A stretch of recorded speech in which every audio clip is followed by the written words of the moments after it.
venimos aquí a adorarte, glorificarte. Lo mínimo que podemos hacer es dedicar este tiempo para ti en agradecimiento. Para tu gloria, para tu majestad, para tu inmensidad, esto no es suficiente. No bastará toda la vida eterna para glorificar tu nombre lo suficiente. Señor, en esta mañana vengo a exponer tu palabra. Ciertamente lo hago porque me has llamado para ello, pero no hay en mí cualidades necesarias para atreverme a hablar tu palabra. Es demasiado santa, sublime, excelsa y motivo de reverencia para que simples labios puedan hablar de ella. Oh Señor, que el Espíritu Santo me use en esta mañana y hable a los corazones, porque yo eso no lo puedo hacer. Y saca fruto, Señor, de tu palabra. En el nombre de Jesús. Amén. Quiero que me acompañen a leer en Jeremías capítulo 9, versículos 23 y 24. Jeremías capítulo 9, versículos 23 y 24. Dice la palabra de Dios: así dijo Jehová, no se alabe el sabio en su sabiduría, ni en su valentía se alabe el valiente, ni el rico se alabe en sus riquezas. Mas alábese en esto el que se hubiere de alabar, en entenderme y conocerme, que yo soy Jehová, que hago misericordia, juicio y justicia en la tierra, porque estas cosas quiero, dice Jehová. Hoy en día hay un hambre de tener redes sociales, y muchos de los que las poseen hacen de todo con tal de recibir alabanzas en los comentarios y que sus publicaciones reciban muchos me gusta. Llegan hasta el ridículo y hasta lo mortal con tal de conseguir alabanza. De hecho, en lo que va de año, varios han muerto por hacer cosas para recibir la alabanza que ellos creen que necesitan y que anhelan tener para sentirse que son alguien en la vida. Se toman fotos a orillas de precipicios, pasan la lengua por inodoros públicos, dan remedio para todo y recomiendan maquillajes absurdos y hasta peligrosos algunos. El ser humano, debido a su pecado, tiene anhelos y deseos profundos de ser alabado y de alabarse.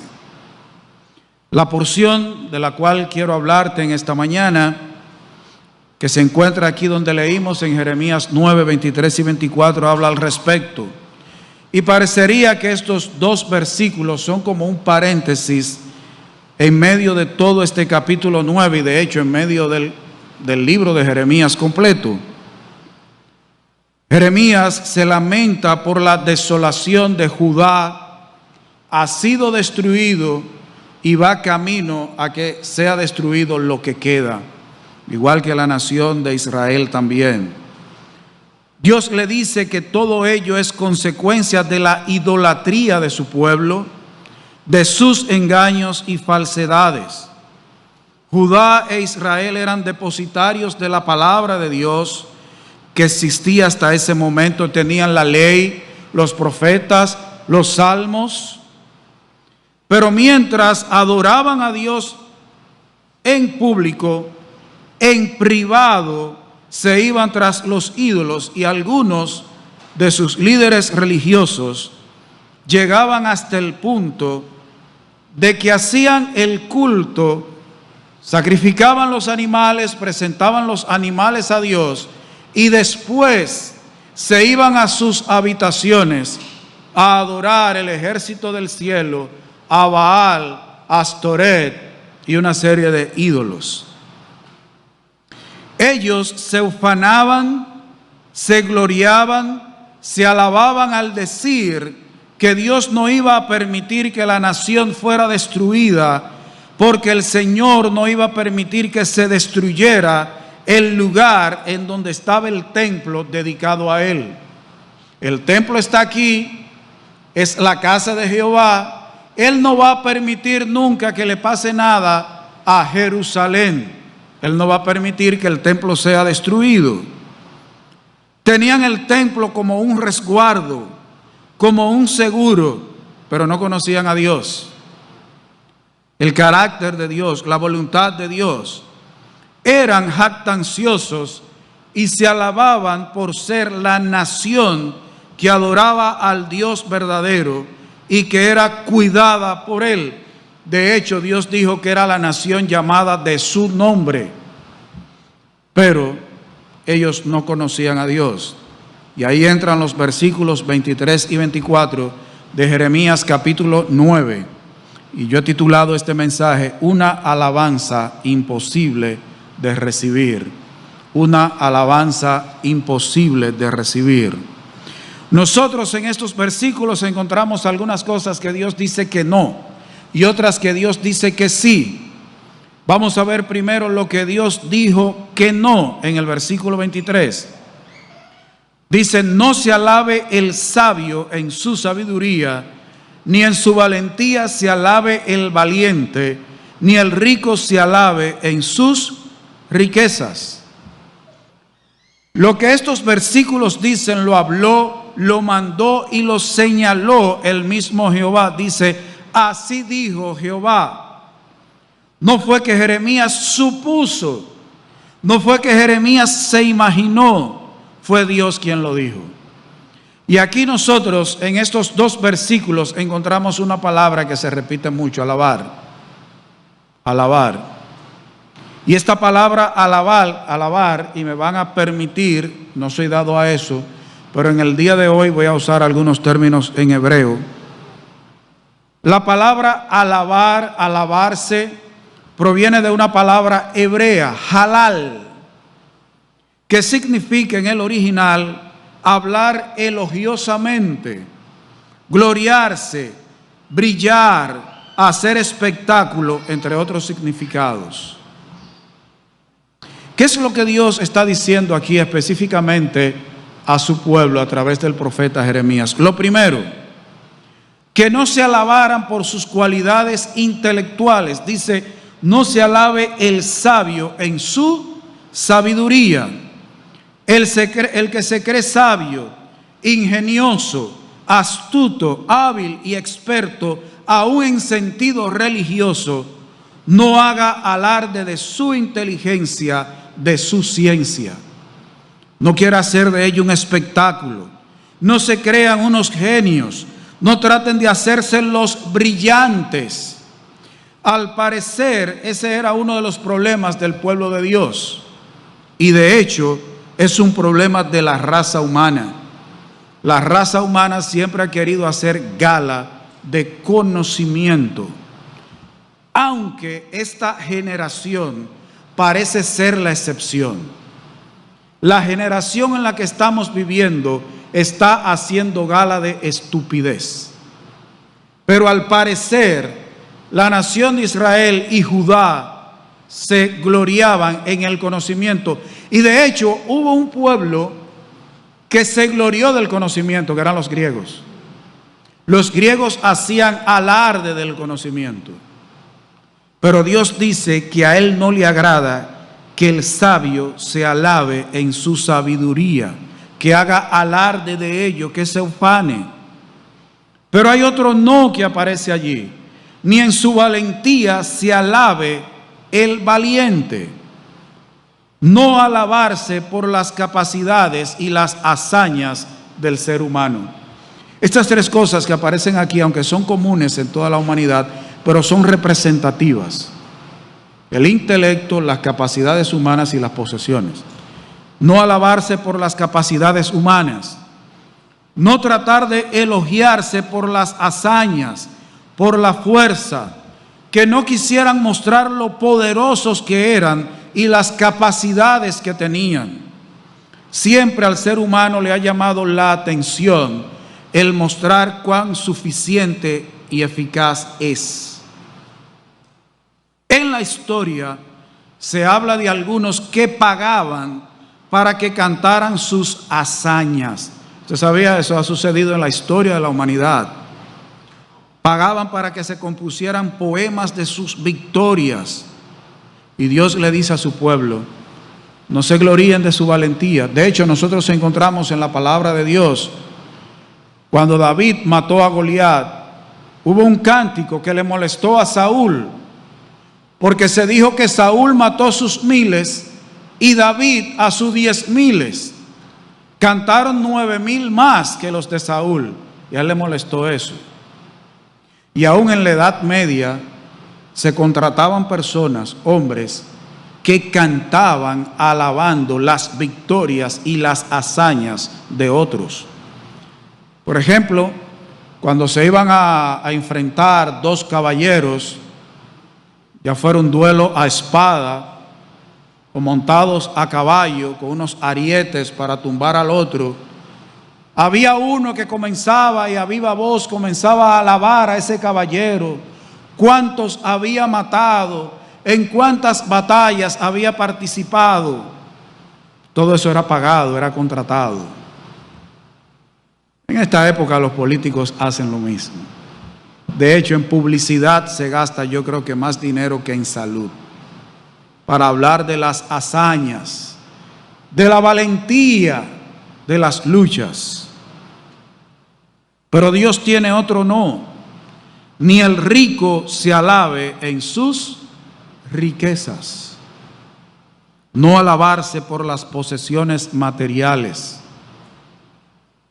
Dios les dijo que no intentaran ufanarse y hacer gala de sus bienes y posesiones materiales, que no buscaran y se sintieran bien porque los demás hablaran elogiosamente de ellos. En todas las épocas, los seres humanos han buscado maneras de sobresalir en base a las posesiones materiales, por compararse con otros, a ver quién tiene más dinero u otra clase de bienes. Es tanto así que las sociedades se han dividido según lo que poseen: clase alta, clase media, clase baja, esclavo, aristocracia. Dios tampoco quería que los de su pueblo se jactaran y se alabaran por ello. La reina de Sabá o de Saba va a visitar al rey. ¿Qué hizo el rey? Le enseñó todas sus posesiones. Vinieron unas personas de lejos. El rey le enseña todas sus posesiones a esos visitantes. Y Dios entonces le manda a preguntar: ¿quiénes eran esos? Pero esos van a venir y todo eso que tú les enseñaste se lo van a llevar. Pero que ellos vienen de lejos, se lo van a llevar. Tú te gloriaste en todas esas posesiones. Al ser humano siempre le ha gustado eso. Están así. Yo pienso que aquí, ¿verdad?, ninguna hermana se atrevería a hacer eso. Pero antes se preguntaba mucho: ¿dónde tú compraste esa camisa, esa blusa? No, yo la compré en el Conde, en la capital. O sea, esa misma camisa comprada donde el difunto Alfredo Curi, o en la pantalonera de Rafael Acevedo, la misma camisa de la misma tela, igualita, tenía menos valor que la que se compraba en el Conde. ¿Por qué? Porque al Conde iba el que podía pagar un viaje en esa época, en los carros de la época, en un Chevrolet, un Dodge de la época, y entonces ir a las tiendas del Conde. Yo la compré en Cedería, California, en la Duarte. ¿Cómo? ¡Wow! Entonces el que la compraba donde Tufí Curi, la camisa de ese valía menos porque ese era un infeliz que no podía salir del pueblo a comprar una camisa. Dios le dijo a su pueblo que no hicieran alarde, gala de sus posesiones materiales, que no hicieran de ello un espectáculo. De hecho, en el Nuevo Testamento nosotros encontramos que el apóstol Pablo tuvo que dar una norma de los vestidos ostentosos, los peinados ostentosos. ¿Por qué?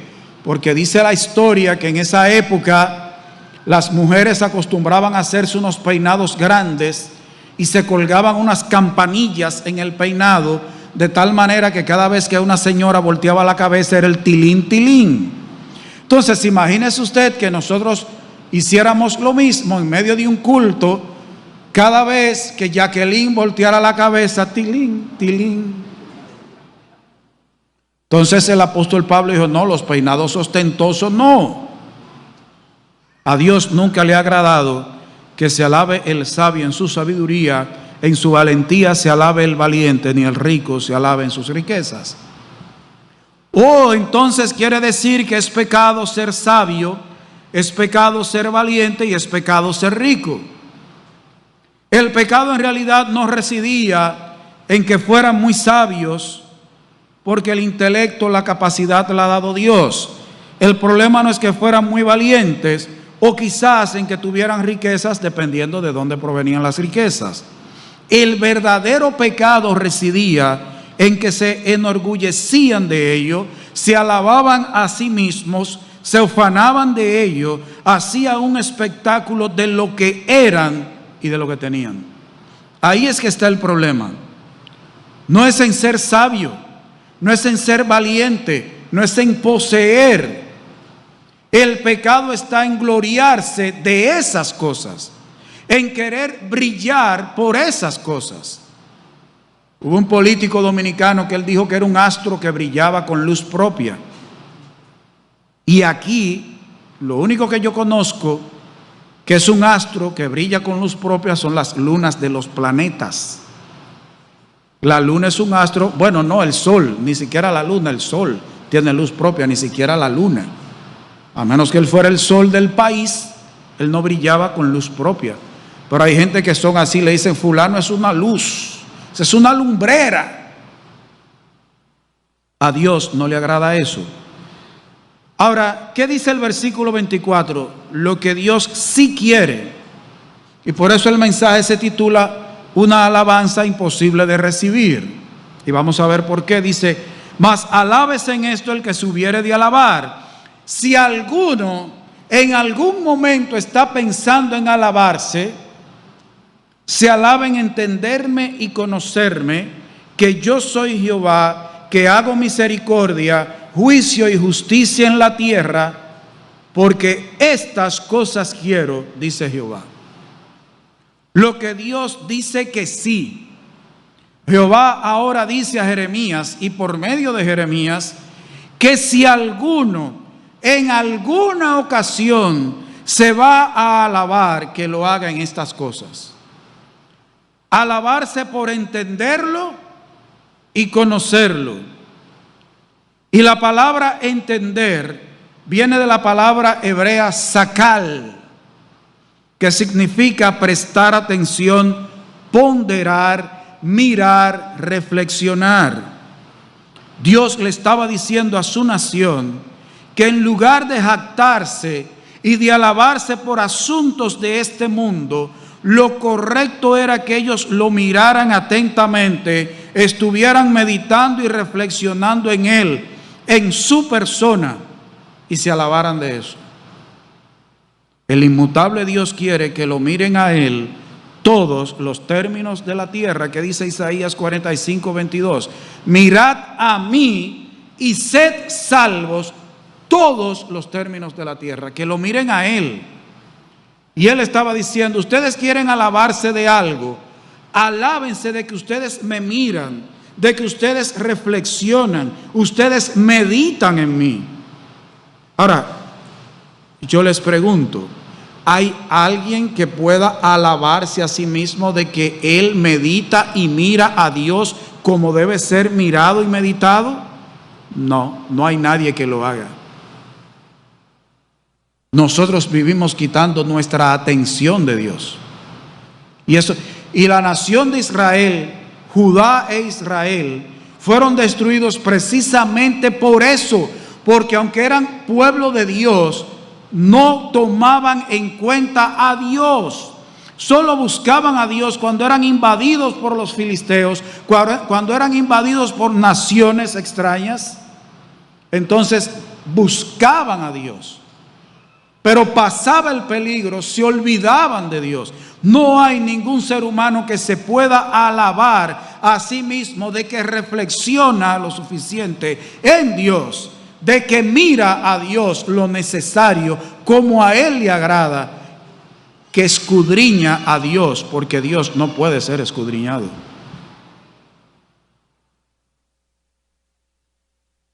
Pero también dicen entenderme y conocerme. Tú te quieres alabar. Alábate, pueblo, en que tú me entiendes y en que tú me conoces. Y la palabra conocer viene de una palabra hebrea que es yadá. Y significa conocer principalmente por experiencia. No es tener muchos datos acerca de Dios. Su significado implica un conocimiento de primera mano. Es que tú experimentas a Dios, tú conoces a Dios, porque tu experiencia de vida es una relación con Él. De primera mano. No es que tú sabes muchas cosas de Dios. Es que tú experimentas a Dios, tú vives a Dios.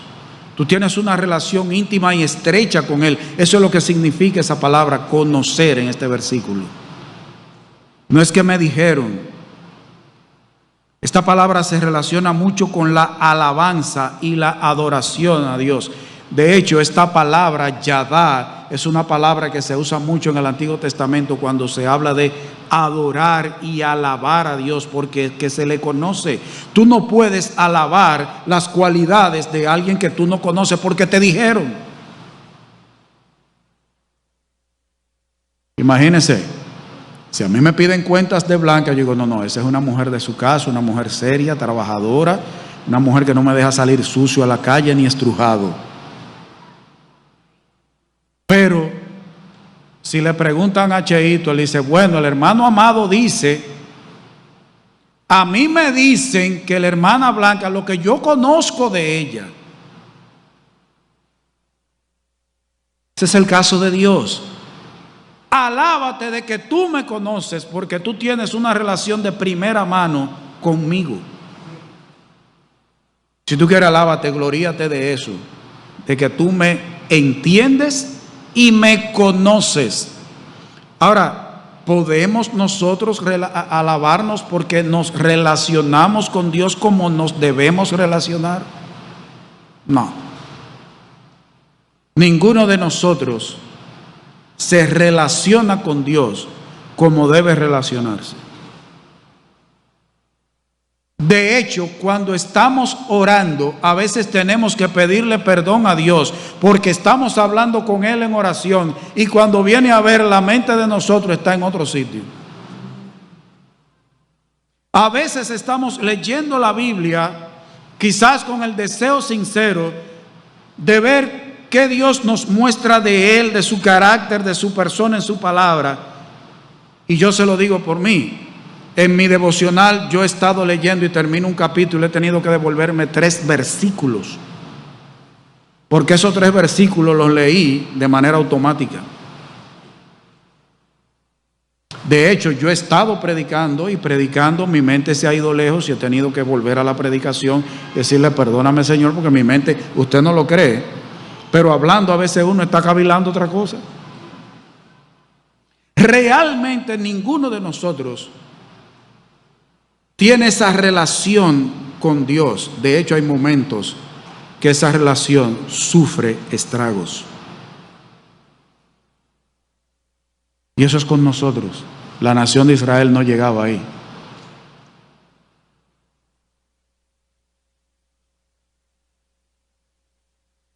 Dios les estaba diciendo que debían conocerlo por tener una relación personal con Él, de tal manera que ello los motivara a alabarlo y a adorarlo, no a alabarse y adorarse ellos a sí mismos y a otros fuera de él.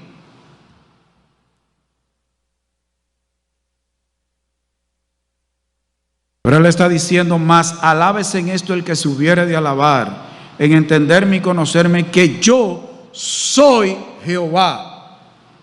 Le dijo Jehová a Jeremías: alábate de que tú entiendes, tú conoces y tú sabes que yo soy Jehová.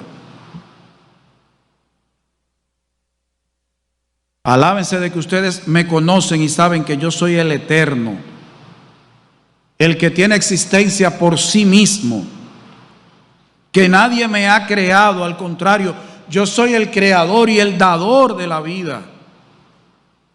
Gloríense de que ustedes conocen mi carácter y mi naturaleza. La nación era llamada la nación de Jehová, pero no conocía a Jehová. Dios les dice que ellos tenían que conocerlo, y eso es extraño. La nación de Dios no conoce a Dios. Extraño. Ustedes no conocen mi naturaleza. De hecho, cuando Dios saca a la nación de Israel de Egipto con mano poderosa, cuando ellos vieron todas las obras que Dios hizo, de tal manera que todo Egipto estaba a oscuras, menos la ciudad donde ellos vivían. Y en el camino, cuando Moisés va a hablar con Dios, ellos le dicen a Aarón que les haga un Dios, porque ellos no saben qué ha pasado con Moisés, y dicen que ese becerro que hizo Aarón era Jehová, porque ellos realmente decían que ese becerro era Jehová. Ellos adoraban el becerro como si fuera Jehová, no conocían la naturaleza de Dios. La expresión yo soy Jehová, yo soy el que soy. Dios es trascendente. ¿Usted sabe por qué Dios es santo? No solo es porque Él no tiene relación con el pecado, no le agrada el pecado, sino porque Él es diferente a todo lo que hay en su creación. No hay absolutamente nada que se parezca a Dios en la creación. La creación es como un homenaje que Dios se hizo a sí mismo. Y ellos no entendían eso.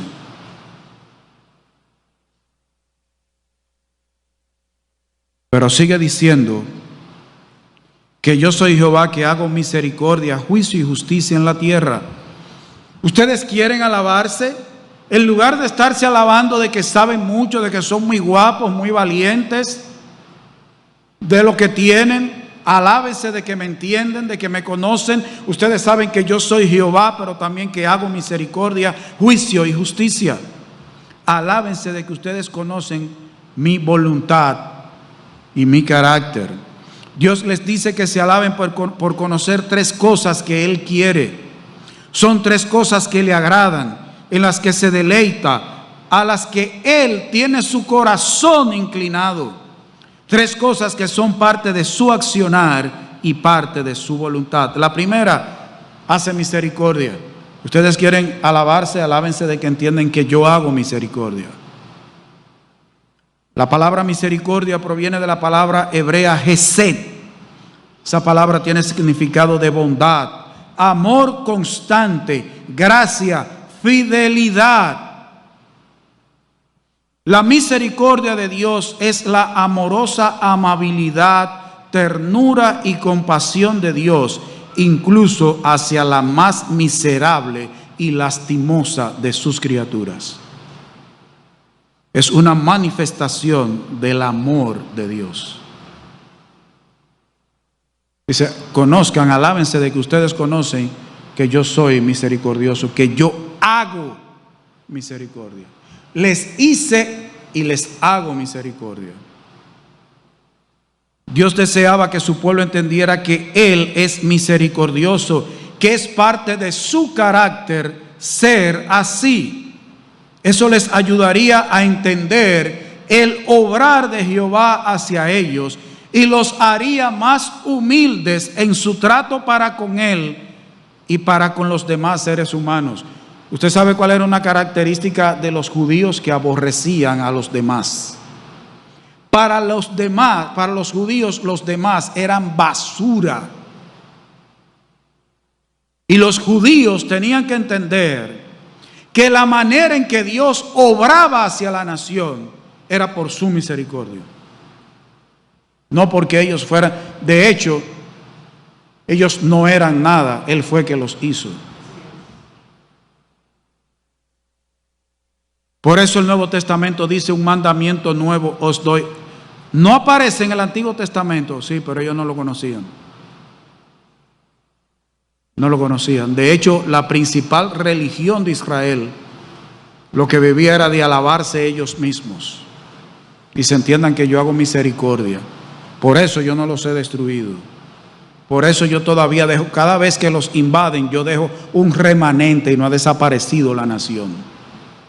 Porque yo hago misericordia, porque yo soy bondadoso, yo los amo, yo soy fiel. Yo soy fiel. Y en el Nuevo Testamento dice que aún el cristiano pudiera ser infiel, Dios permanece fiel. Dios es misericordioso. Ustedes quieren alabarse, alábense de que me conocen, que yo hago misericordia. Pero también dice que hago juicio. Juicio. Y este término juicio viene de la palabra hebrea mishpat. Y tiene la connotación de derecho, de decreto, de rectitud. Este término aquí en Jeremías se relaciona con las funciones de un juez. Alguien que escucha una causa y emite un veredicto justo. Yo soy quien les hace justicia a ustedes. Pero también esta palabra tiene que ver mucho con juzgar, pero con la idea de restaurar. Yo hago misericordia, yo hago juicio, pero aún en medio de mi juicio yo soy misericordioso y bondadoso. Yo les hago juicio porque lo que quiero es que ustedes como nación se restauren a la adoración y a la alabanza a mí. No era un juicio para destruir la nación, por eso Dios siempre dejaba una parte de su pueblo. Y aún de los que se llevaba a otras naciones, Dios hacía que algunos regresaran a la nación. Él hacía juicio para restaurar. Pero también aquí implica, cuando dice que hago misericordia y juicio, juicio aquí también implica una posición de autoridad. Dios es el juez justo que tiene el derecho de emitir el veredicto, dictar sentencia, restaurar y decretar. Él es en todo la máxima autoridad. Y en Israel, ¿quién era la máxima autoridad o debía serlo? Dios. Israel quiso tener un rey como las demás naciones. La única nación que de hecho ha tenido un gobierno teocrático era la nación de Israel, donde Dios era el juez supremo, la máxima autoridad. Ellos quisieron tener rey como las demás naciones. Pero Dios, de todas maneras, lo creamos o no, es la máxima autoridad. Él hace juicio. Yo obro con rectitud. Yo soy justo en mis veredictos. Conózcanme en eso. Gloríense de que ustedes me conocen, que hago misericordia y juicio. Ustedes se quieren ufanar de algo.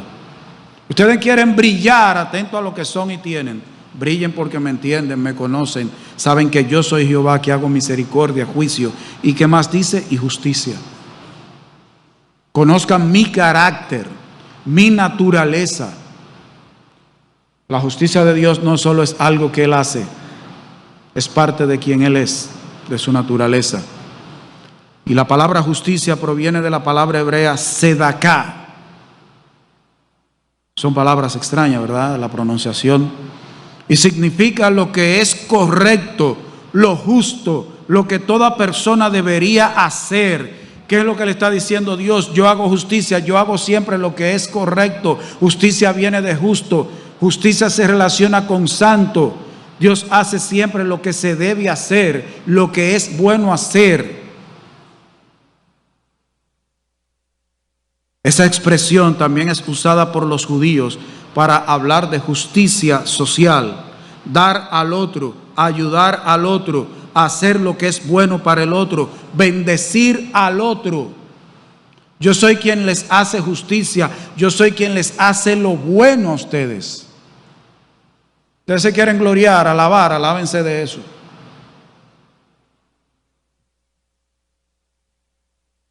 Dios es justo, es parte de su naturaleza y de su carácter.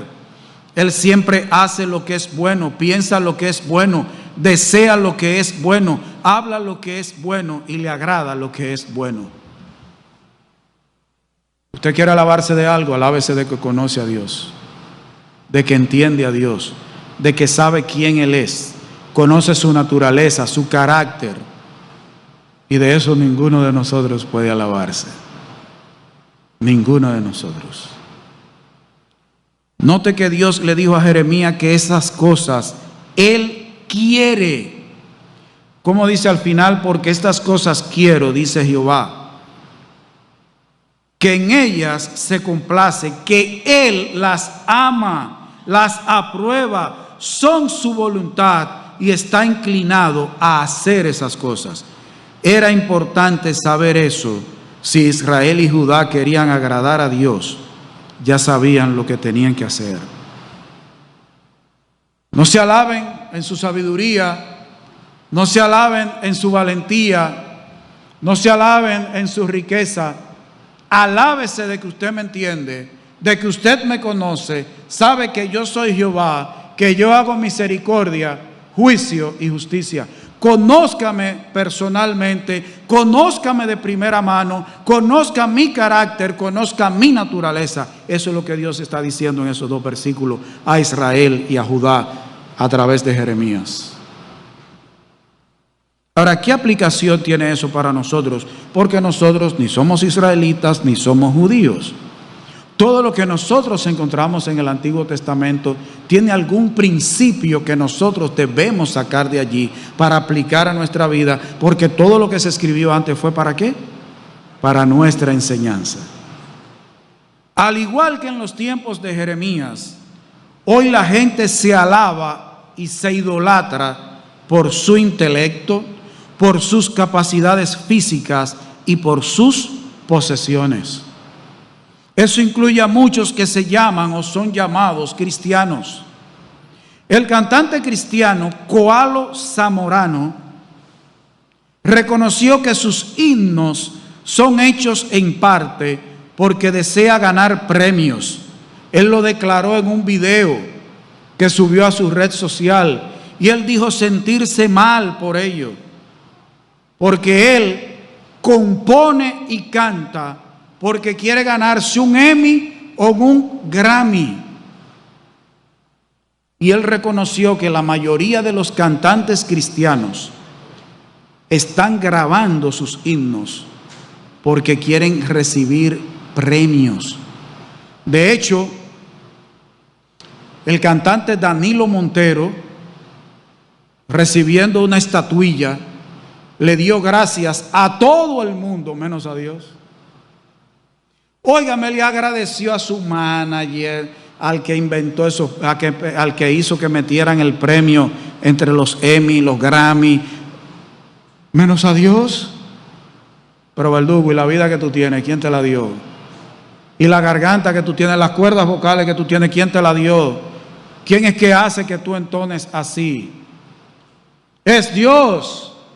Pero ellos quieren ganar un Emmy, ganar un Grammy. Y de hecho van vestidos para eso. Da pena. Hoy hay un afán y una carrera por reconocimiento y aplausos dentro del mundo cristiano. Hay una especie de idolatría evangélica. Muchos líderes, cantantes, ministros y otros están buscando alabanza, reconocimiento y aplausos de los demás. Muchos cristianos hoy se afanan por mostrar grandes logros y obras. Quieren hasta hacer gala de que poseen una gran espiritualidad.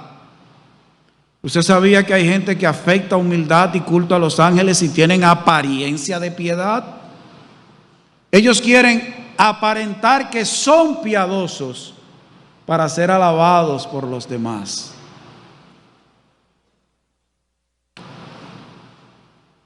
Ayer publiqué en una de mis redes algo, lo tomé de otra persona, que dijo: tú no tienes que decir cuánto lees la Biblia y cuánto oras, eso se ve en tu vida. Hoy hay gente que se ufana de que lee tantos capítulos diarios y que ora, mire, es un verdugo, un guerrero de oración. De hecho, se llaman a sí mismos guerreros de oración, guerrera de oración. Tú no tienes que estar haciendo alarde de cuántos capítulos tú lees a diario, de cuánto tú oras a diario. Dios lo sabe y tu vida va a decir cuánto tú oras y estudias la palabra de Dios.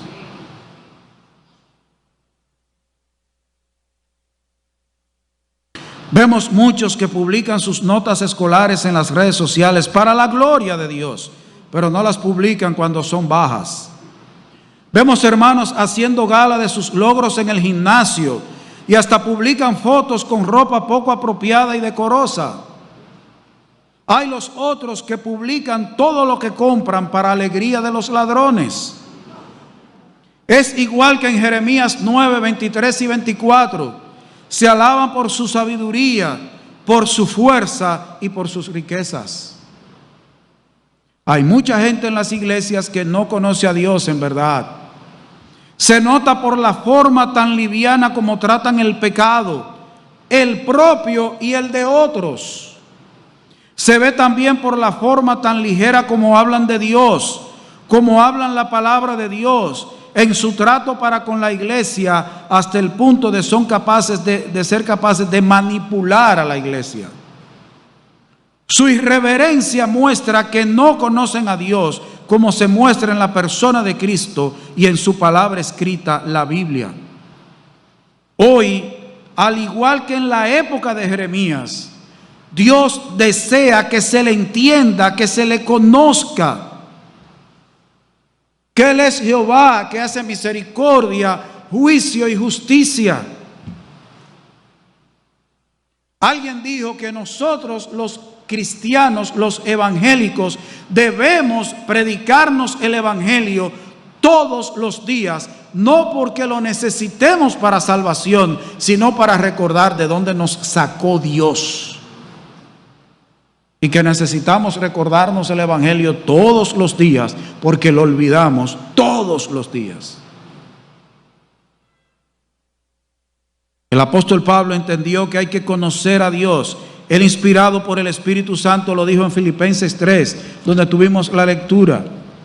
Filipenses 3, del 7 hasta el 10, dice la palabra de Dios: pero cuantas cosas eran para mí ganancia, las he estimado como pérdida por amor de Cristo. Y ciertamente aún estimo todas las cosas como pérdida por la excelencia del conocimiento de Cristo, mi Señor, por amor del cual lo he perdido todo. Y lo tengo, ¿por qué? Por basura, para ganar a Cristo y ser hallado en Él, no teniendo mi propia justicia, no alabándome yo mismo, la justicia que es por la ley, sino la que es por la fe de Cristo, la justicia que es de Dios por la fe, a fin de conocerle y el poder de su resurrección y la participación de sus padecimientos, llegando a ser semejante a Él en su muerte. Dijo un predicador que lo que el apóstol Pablo tenía por basura, hoy muchos evangélicos lo tienen por tesoro. Se llevan muy a pecho del refrán que dice que la basura de uno es el tesoro de otro. En lo espiritual no debe ser así. No debe ser así. ¿Qué dice 1 Corintios 4, 6 y 7? 1 Corintios 4, 6 y 7. Pero esto, hermanos, lo he presentado como ejemplo en mí y en Apolos, por amor de vosotros, para que en nosotros aprendáis a no pensar más de lo que está escrito, no sea que por causa de uno os envanezcáis unos contra otros. ¿Por qué? ¿Quién te distingue? ¿O qué tienes que no hayas recibido? Y si lo recibiste, ¿por qué te glorías como si no lo hubieras recibido? Mi valentía, mi sabiduría, mis posesiones, mis logros. Vamos a ser honestos, vamos a hacer un ejercicio de honestidad. Para nosotros los seres humanos hacer ejercicios de honestidad es trabajoso. Pero vamos a hacer un ejercicio de honestidad. ¿Qué cosa tenemos nosotros o hemos podido lograr nosotros que no sea porque Dios nos ha dado la capacidad, la habilidad, la oportunidad, todo? Dígame algo. Dígame algo. Entonces, ¿de qué nos ufanamos? Hablando con los jóvenes hoy en la mañana en la clase, yo les decía, hay una porción que nosotros la leemos, pero solo nos fijamos en la mitad, que es cuando en el libro de Isaías dice que todos nosotros somos como suciedad y todas nuestras obras como trapo de inmundicia. ¿Qué dice allí? Nos fijamos solo en trapo de inmundicia, pero la porción dice, todos nosotros somos como suciedad. El ser humano en su estado natural, él es un sucio. No es simplemente que está sucio, él es sucio. Y cada uno de nosotros necesitó ser limpiado por la sangre de Cristo, ser lavado por la sangre de Cristo. Entonces, ¿de qué nos gloriamos los evangélicos? Y vivimos buscando aplauso y alabándonos.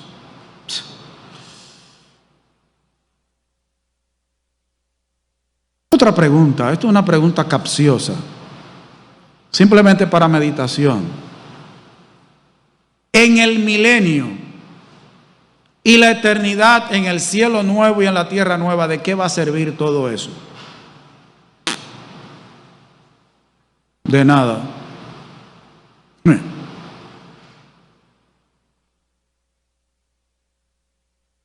El conocimiento que tienes de Dios y lo que piensas de Él es muy importante. Hermano, hermana, cada uno de nosotros tiene que revisar qué piensa de Dios. Ese era el problema de la nación de Israel. Se alababan mucho ellos mismos. Tenían un concepto equivocado de quién es Dios. Tú y yo tenemos que revisar a la luz de la palabra de Dios, de lo que Él nos ha revelado en la persona de Cristo, porque Cristo es la revelación viva de Dios. Cristo nos muestra a Dios. Por eso Él dice, el que me ha visto a mí, ha visto al Padre. Tú y yo tenemos que ver cómo Dios se nos revela a través de Cristo y en su palabra escrita. Porque lo que pensamos de Él es muy importante. Y te voy a dejar con 3 citas. Voy a leer, no te voy a dejar, te voy a leer 3 citas de 3 predicadores. El pastor Salvador Gómez en una predicación dijo, si la concepción que tenemos de Dios está distorsionada, la concepción que tengamos del pecado también estará distorsionada. Mientras más baja sea la idea que tengamos de quién es Dios, más alta será la idea que tengamos de nosotros mismos. Dependiendo de cómo tú veas a Dios, así vas a ver el pecado. Por eso es que hay mucha gente en las iglesias ligera con el pecado, muy complaciente con el pecado, porque tiene una idea muy baja de quién es Dios. Pero también hay gente que se cree muy grande porque no conoce quién es Dios. ¿Quién es Dios? ¿Usted sabe de qué tamaño es el universo? Se dice que el universo está siempre en expansión, que los astros viven alejándose. Dios es más grande que el universo. El universo no puede contener a Dios. ¿Y usted se cree grande? ¿Y yo me creo grande?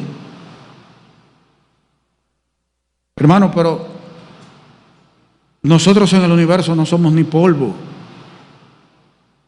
Si no fuera por la misericordia de Dios, por la fidelidad de Dios y porque Él es bueno, nosotros no seríamos.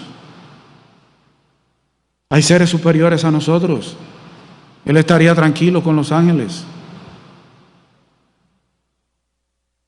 Dijo también el predicador Juan Manuel Vaz, hablando de los sufrimientos de Pablo: Pablo enfrenta el sufrimiento sin ninguna vergüenza, con confianza y con firmeza, porque sabe en qué Dios ha creído, y eso le hace tener fe y seguridad en Cristo. Pero, aunque pudiera morir, aunque le pudieran cortar la cabeza, Pablo sabe que le va a guardar el depósito hasta aquel día y que el Señor lo va a sostener.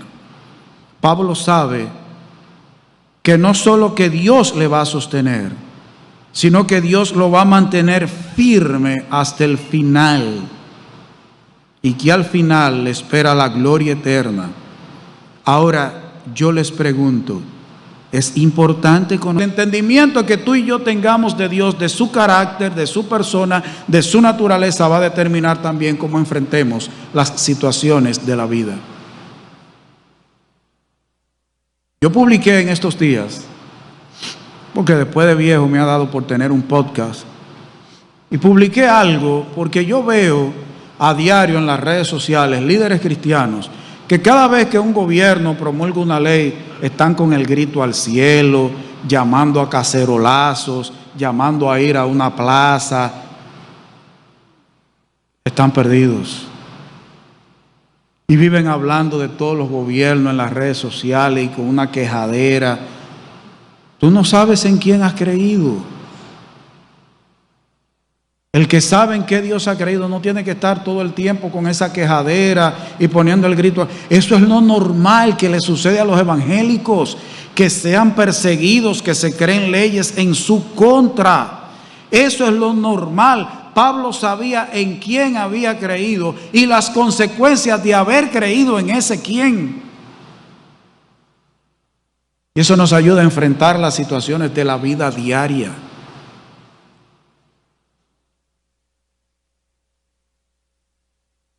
El no conocer a Dios produce irreverencia hacia su persona y eso es peligroso. El pastor Miguel Núñez dijo en una predicación: cuando el temor reverente a nuestro Dios no está, le perdemos el temor al pecado. Cuando le perdemos el temor al pecado, nos damos a la práctica de ese pecado sin considerar ni la santidad de Dios ni las consecuencias que trae la violación de su santidad. El que no conoce a Dios no tiene temor al pecar. Peca y no se da cuenta. No te ufanes de lo que eres o de lo que tienes. Todo lo has recibido de Dios. Si te quieres alabar de algo o por algo, hazlo de que entiendes y conoces a Dios, de que conoces su carácter y su voluntad, lo que quiere, lo que le agrada. Yo te aseguro que esa alabanza es imposible. No hay quien entienda y conozca a Dios como debe ser entendido y conocido, porque Él es infinito en todos sus atributos. Lo que saldrá de ti será humildad, humillarte ante Dios y el deseo de alabarlo solo a Él. Yo quiero que leamos todos juntos Jeremías 9, versículos 23 y 24. Todos juntos. Jeremías 9, 23 y 24.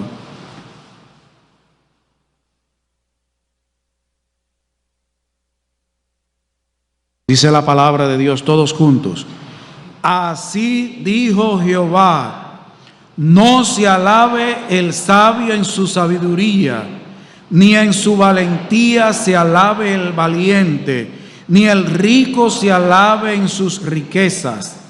Mas alábese en esto el que se hubiere de alabar, en entenderme y conocerme, que yo soy Jehová, que hago misericordia, juicio y justicia en la tierra, porque estas cosas quiero, dice Jehová. Dios les bendiga.